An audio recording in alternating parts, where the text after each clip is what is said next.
video, we're going to be talking about Cricut Design Space. This is going to be a two-part video, so the next part will come next Wednesday, but this week we're going to focus on those basic editing features in our Cricut Design Space canvas and talking about all the different features of Cricut Design Space and what you can do on the desktop versus what you can do on the tablet. Next week, we're going to dive into some more advanced editing features in Cricut Design Space and talk specifically about editing individual layers of your design. Let's go ahead and dive right in. Okay, so let's dive right into Cricut Design Space. When you open up Cricut Design Space on your desktop or your laptop, you should see this screen, which is just your home screen. But what we're going to do is we're going to go up to the top right-hand corner and click New Project, because we want to focus on our editing menu and what it takes to make designs in Cricut Design Space and talk about all the different features within it. First, I want to bring your attention to this toggle menu right here. This isn't really a part of our canvas or our editing menu in Cricut Design Space, but I want you to know this is here because this is where you could go back to that home screen if you wanted to, or do some different things like set up a new product, calibrate your Cricut machine, and you can see the rest of those options here. So I just want you to know that that's here and that's your toggle menu. You can also change the name of your project, but not until you add something to your canvas. So I'm just going to go ahead and add a shape really fast just to show you how you would change the name of your project. But once you've added something to your screen here, you could click Save, and then you could name your project something. We're just going to call this My Sample Project. And then you could also add it to a collection, which would save things into basically folders on Cricut Design Space for you. But we're not going to put this one in a collection. We're just going to hit Save. And then you can see that the title of your project is now My Sample Project up here, and it no longer says Untitled. We could find the rest of our projects by clicking My Projects right here, and anything that you've saved previously would come up. We can obviously save using the Save button right here. We can change machines from this drop-down menu right here, which just optimizes your Cricut Design Space experience for whatever machine you're using, meaning like you'll get different warnings if something exceeds the size limits of whatever machine you're using, and just different experiences like that. So make sure you definitely have your correct machine selected right here. And then obviously we have the Make It button, which is how we would make our design on our Cricut machine once we're done editing here in our canvas. Moving on to this left-hand menu here, we have a couple different editing options that are pretty simple, so we're just going to go through those in order. New allows us to create a new project, so it would replace this with a blank canvas. I'm actually going to go ahead and delete this so we can start from scratch. Templates is something that is only on the desktop, so that means if you have the app version of Cricut Design Space or you're using Cricut Design Space on a tablet, on your phone, or on your iPad, you will not see this option right here. But if I click it, this is basically where Cricut has imported different templates for projects that you could do that are editable and customizable to your liking, just for different things that people commonly make, like clipboards, clocks. You can see there's different clothing options on here. Basic canvas has some shapes for us, belts, banners, etc., etc. You can explore this later on, but just know that this is here, and this is a way for you to not start with a blank page if that's a little bit daunting for you. The next menu item down is Projects. This is where Cricut Access gives us completed projects that we could make from start to finish. So if you have Cricut Access or you're interested in Cricut Access, this is a great area to explore to kind of see what you would be getting with that investment. But it's a great way for you to do projects that you don't want to make your own design for. So maybe I want to get into felt flowers. If I clicked on this, I could actually load this onto my canvas and it would tell me exactly what materials I need for it, and it would walk me through all the different steps for cutting this out, and then also give me instructions on how to put it together once I have already cut it out. So these are ready to go projects that Cricut has collaborated with other designers on, or they've put in here themselves. And there are just a ton of options. You can see there's even a categories menu. So you could look at things in lots of different categories. If you don't have Cricut Access and you don't want to pay for Cricut Access, there is a free section, so you can click on free and you can see all these different projects that you could start out with to kind of test that out and see if you like it. I'll say from experience, some of them are more complicated than others, so definitely look on the project. It'll tell you the level of the project, like this one is an intermediate, and it'll tell you about how long it's supposed to take. But there's projects in all areas of things you can make with your Cricut. So if you're looking to try something new, like if you've been doing a lot of vinyl crafting and you want to maybe try some paper crafting, I highly recommend going to this section and just kind of seeing what they have and trying something out and looking at some new types of projects that you can make. The next section down on our menu is images. This is where Cricut Access comes into play yet again. They have lots of different SVGs, images, and files that you can use in your different projects, and they have a pretty robust database of those images. So you could look through here and find something you wanted to make if you don't want to design your own SVG or buy it elsewhere. So this is something else that you could do with Cricut Access. There is a filter to look at the free images that come with just having a Cricut, and there are a wide variety of those as well. So you can look at some basic shapes here, or even just some different full-on SVGs that they're offering for free. This will give you a good way to kind of try out those pre-created SVGs for your next project. Going back to just our general canvas here, the next item down is text, and this is where we would have a text editor. So you can see when I clicked on text, it kind of opens up this little box for us, and I could type whatever I wanted. So we'll start with something simple like this. Once I click on it, you can see that I can drag it around my canvas and move it wherever I want. It's also, when I click on it, going to tell me the width and the height of this text box, and I can adjust its size using the bottom corner. I can rotate it using this rotate button in the top right. I can also lock and unlock it, which would allow me to kind of squish it down or change the height of the design. I'm going to go ahead and click undo, and let's go back to, actually we'll leave it like this. And then I can also delete it using this X button in the top left. We're going to go ahead and undo what we just did to get it back to its normal size dimensions here. There we go. And now let's talk about a couple more editing features you can do with text. You can see that when I put text in here, a new editing menu kind of pops up right here under my basic editing menu, which we'll get to in a little bit. But you can see that I can change the font. You can change what it's filtering by up here at the top. All fonts are here, which includes some that you could pay for or get with Cricut Access. System fonts are fonts that you have saved to your computer. And then Cricut fonts are fonts that are a part of Cricut Design Space that you could either get for free or pay for or have through Cricut Access. So you can change your font there. You can also search fonts if you have a bunch downloaded to your computer and you don't want to have to sort through them. And then you can check or uncheck whether to use kerned fonts, which you can hover over this little information panel and it'll tell you what a kerned font is. A kerned font is basically just a font with optimal spacing between each letter. And then finally you have your filters here where you could filter by a couple different things to search for fonts. The next thing over is style. This is where you could do bold, bold italic, or make it a writing font specifically. Changing it to a writing font just optimizes it to be used with the pen on your Cricut machine. So if you're wanting to use a pen and not cut it out, this is showing you what it's going to look like as a writing font. So let's change it back to regular. We can change the font size here by typing it in or using the up and down arrows. You can also change the font size by just clicking and dragging like we did before.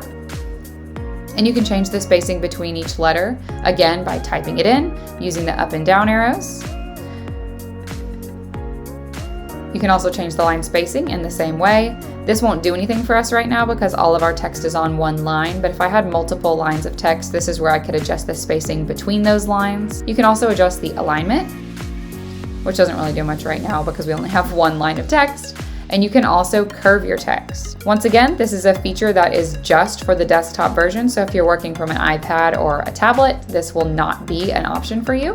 But this is a great way to curve text around a circle or a shape, or you can just create a nice little arc to add some interest to your text there. We also have some advanced editing features, which just allows you to ungroup your letters individually, or ungroup separate lines of text, or even layers of text.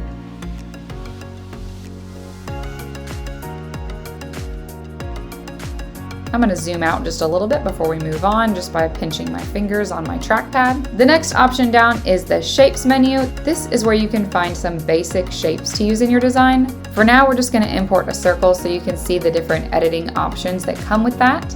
But it's the same as text in a lot of ways. I can resize using the bottom resize button here. I can unlock or lock the shape, delete it, and rotate it. I'm going to go ahead and make it pretty big, and then I'm going to curve my text around it just a little bit more. Whoa, not that much. we're just gonna get a nice little design going here. I can also drag my cursor over the whole thing and resize everything together if I want to, so I can kind of get a better view of what I'm looking at. And if I've got my whole design selected, I can also change the size of my whole design together. So that can be a useful thing when you're creating designs with multiple layers and elements. Finally, the last thing on the left-hand menu here is the upload option. So if I click upload, I have the option to upload images, SVGs, PNGs, JPEGs, and all these different file types from my computer or from an external hard drive. And this allows me to import designs beyond just the general shapes and text that you get as a part of Cricut Design Space. So if you don't have Cricut access, this is going to be a great option for you to really widen the variety of what you can create in Cricut Design Space. And I'll go ahead and tell you that most of the time I import everything I'm going to use. You can see I have a lot in here, and if I clicked view all, there would be even more. But I generally design my projects elsewhere and then import them here for editing and final cleanup before I cut them. So for instance, if I wanted to add this mini mouse bow to my project, I could click on it and click add to canvas, and then I could resize that inside of our circle if I wanted to create a little more interest to my design. The other thing I want you to see from the upload menu is pattern fill, which is something that again is desktop only, but this allows you to upload a pattern from your desktop that you could use to fill designs. So if I had a pattern I wanted to upload here, I could then fill the circle that's on my project, like right here as a backdrop to my mini mouse bow. And that would just, again, add a little more complexity to what we're doing here. Before we finish out this video, I also want to talk about the editing menu that pops up here at the top whenever I click any of my elements. So let's talk about it as I've got the circle clicked here, so you can just see the different options that come up, because this is a native shape to Cricut Design Space, so this is a great example of some of the options you could do with that. The first are these two arrow buttons. This is just undo and redo.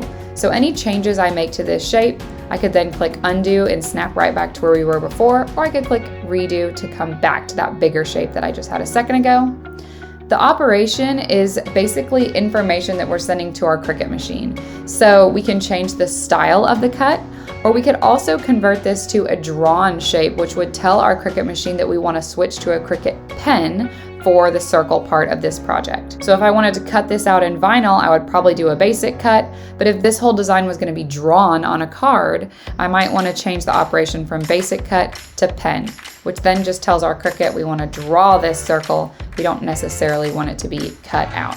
I'm going to go back to cut for now, but you can also change anything in here to a print then cut file, which then tells our Cricut we want to print it out on a printer for then the outline to be cut out on our Cricut machine. You can see there's a few more options here, but for the most part, you're probably just going to be using cut, pen, or print then cut. You can also change the color of your design. So maybe I don't want this shape to be a gray circle. I want it to be, let's say, pink. Oh, that looks horrible. Let's not do pink. Let's do light blue. Maybe I want it to be light blue. And this is just useful because it's telling your Cricut what you plan, what color of vinyl or sticker paper or whatever you're doing you plan to put on your mat. And this is going to allow it to sort by color when we go to click make it here.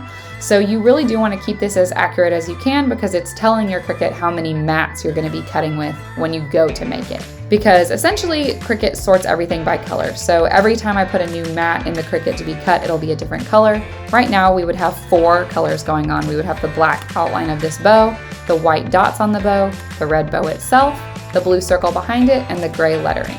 So if we want to consolidate how many colors of vinyl we're going to be using, we may change this Hello Friend to be red so that it matches our bow and would then be one less color to cut. The next editing option is Select All. That does exactly what you think it does. It selects everything. And then under Edit, we can cut and copy our different shapes. Offset is something that is, again, just for desktop. So if you're working from an iPad or an app version of Cricut Design Space, you won't be able to use this feature. But essentially what Offset does is it creates a border around whatever shape you have selected. This is particularly useful when you're creating stickers, but I see a lot of people use it just to create shadowing and interest on their design. So for instance, if I wanted to create a border around my Hello Friend, I might click Offset and make it a small offset here, you can see how it's showing us what it's going to look like when I do it. It's giving us an idea of what that's going to look like, and then you can round the corners or keep them squared off. I like to round them. And then welding offsets just keeps your whole offset as one piece that's connected throughout. So I'm going to weld my offsets. I'm going to do this at 0.208 and I'm going to click apply. And you can see that it creates a new layer for me that is just the bubble outline on my lettering. We'll keep that. Let's keep looking through our editing options here. We then have align, which is great for text, which allows us to align things to the left, to the center, to the right. You can do that with really anything on your design, but it's particularly useful for lettering. But you can see here's all your different align options and how you could center the different elements of your design. This is great if you don't want to eyeball things, like if I didn't want to just eyeball where I want this circle to go, but I wanted to make sure it was aligned in the center. I would select my text, and then I would select my shape, and then I would say I want to center it horizontally, and it would make sure it's perfectly in the center of those two elements. The next editing option is flip. This allows us to flip horizontally or vertically. We don't want to do that with a circle because you're not going to be able to see any difference. Let's do it with our text. We can flip it horizontally, we can flip it vertically, and then let's go back to where we were. The next editing option is size. You can change your size with the arrow buttons here, or by typing it into the box, or by using the bottom right size changer here to drag however you want it. Same thing with rotate. We already talked about using this button to rotate, but you can rotate by putting in a degree value here or using the up and down arrow. And then position just changes where your object is in relative space on your mat. So if I click the down arrow, you can see it's going to slowly start shifting to the left. I don't use this hardly at all. Most of the time I'm just dragging and dropping things where I want them to go. And that covers our editing menu.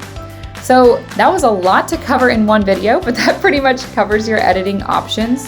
In the next video, we're going to get into some more detailed editing options and continue working with designs in Cricut Design Space. And that's the basics of Cricut Design Space.